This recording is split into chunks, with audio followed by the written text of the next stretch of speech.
Is this Guili Plains? Cloud Retainer, why did you bring us here? Ganyu is of course familiar with the name Guizhong, but have you ever heard of her? Guizhong is another name of Agentis, the god of dust. She was extroverted in nature and adored social gathering. Long ago, this region was yet a prosperous assembly. Guizhong often invited her friends to visit her home, reserving for us. Sea Gazer would always bring out his latest treasure and place it upon the table. He could be quite the braggart. Paimon remembers that name.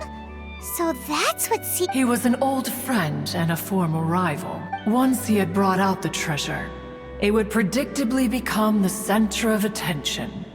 As Adepti, we were each gifted in our own ways, and naturally proud of our accomplishments in our respective fields of expertise. His treasures were not even of his own making. He just used his exploration skills to dig them out of the ground. How, pray tell, could he compare— Cloud Retainer, you are getting competitive again. One digresses. Regardless, every time an argument occurred, Guizhong would come over to watch. What kind of nonsense? No kind of nonsense were we spared. Sometimes she would brazen. She always sought to make everyone happy.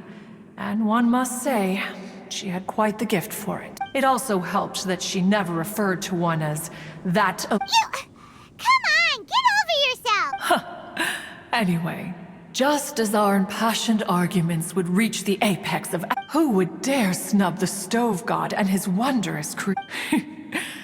Back then, one was always bothered by how the cups Rex Lapis brought were always too square for one's taste. Can you see yourselves? Precisely. So, as you can see, even one could— Each of those old fossils had their character flaws. We would drink together from a spot high in the mountains. A Streetwood Rambler would often— Streetward Rambler? That would be Ping. You Oh, okay. Or are you saying— Alas, long has one avoided this place. One should have guessed. No matter. In times gone by, one quarreled oft with Guizhong concerning mechanical principles. We each had our ideals, and neither would yield. Under the pretext of a social gathering, one invited the impartial Rex Lapis to judge the quality of our creations. But Rex Lapis declared that Guizhong's obscuro vulpus mechanism was superior. Though one was too proud to acknowledge it, in one's heart, one knew that Guizhong was indeed the superior talent in the mechanical arts. As for the story between Guizhong and Streetward Rambler, that begins with a certain bell. In Guizhong's opinion, while mechanisms were no substitute for human composers, they were yet capable of producing simple but fine melodies. But Streetward Rambler believed music to be an expression of the soul, an emotional enterprise that could never hope to be replicated by machinery. They argued endlessly, until one asked Rex Lapis to intercede. He confiscated the bell and designated it for ceremonial use.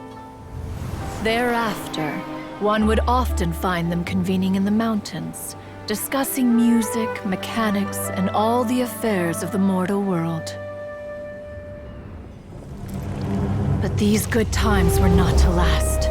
War broke out between the gods, and soon engulfed the Guili Plains. Guizhong was overpowered by the enemy, and fell in battle. When Streetwood Rambler and I arrived at the scene at long last, all that remained among the ruins was her lifeless body.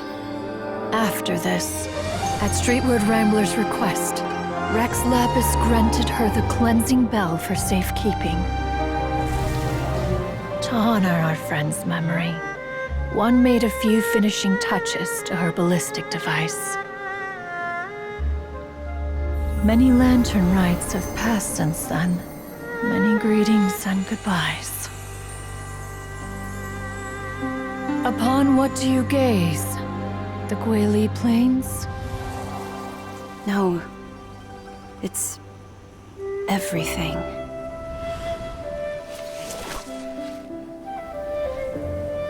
We think of human life as like a lantern that's lit one minute and extinguished the next.